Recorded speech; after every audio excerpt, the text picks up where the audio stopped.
গান শোনার পরিণাম কি হতে পারে। একজন বৃদ্ধা শায়ক গল্পটা শুনিয়েছেন, যিনি আরবের একটি মসজিদের ইমাম। এমন সময় 13-14 বছরের একটি বালক দৌড়ে আসলো হন্তদন্ত হয়ে। তিনি বললেন, একদিন ফজর নামাজ পড়ে বসে আছি, হাঁপাতে হাঁপাতে সে আমাকে বলল, আমার আব্বা দ্রুত আপনাকে আমাদের বাসায় নিয়ে যেতে বলেছেন। আমি তার সাথে দ্রুত পথে তাদের বাসায় গেলাম। দেখলাম ছেলেটির বাবা আমার অপেক্ষায় দাঁড়িয়ে আছে। 50-60 একজন লোক। অস্থির হয়ে আমাকে তিনি বললেন, হুজুর, আমার মেয়ে মৃত্যুপথ যাত্রী, তাকে একটু তৎকালীন করুন। আমি ঘরের ভেতর প্রবেশ করলাম। দেখলাম বোরকাবৃত করে রাখা হয়েছে তরুণী মেয়েটিকে।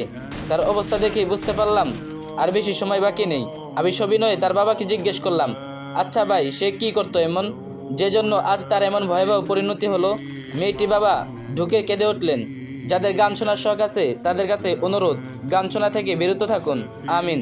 শেষ নিঃশ্বাসগুলো শেষ হতে যতক্ষণ আমি অত্যন্ত আগ্রহ নিয়ে বললাম, মা বলো, লা ইলাহা ইল্লাল্লাহু মুহাম্মাদুর রাসূলুল্লাহ। কয়েকবার এভাবে তাৎকালীন করলাম। সেই কালিমা তো পড়লই না, উল্টো চিৎকার করে আমাকে বলল, আমার বুক ভেঙে আসছে, আমার পাঁজরের হাড্ডিগুলো মচড়ে যাচ্ছে।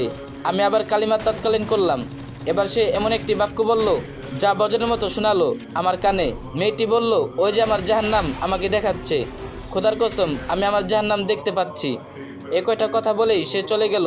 হয়তো যে ভয়ঙ্কর স্থান তাকে দেখানো হয়েছিল সেদিকে নিয়ে যাওয়া হলো কিশোরী মেয়েটির রূহকে।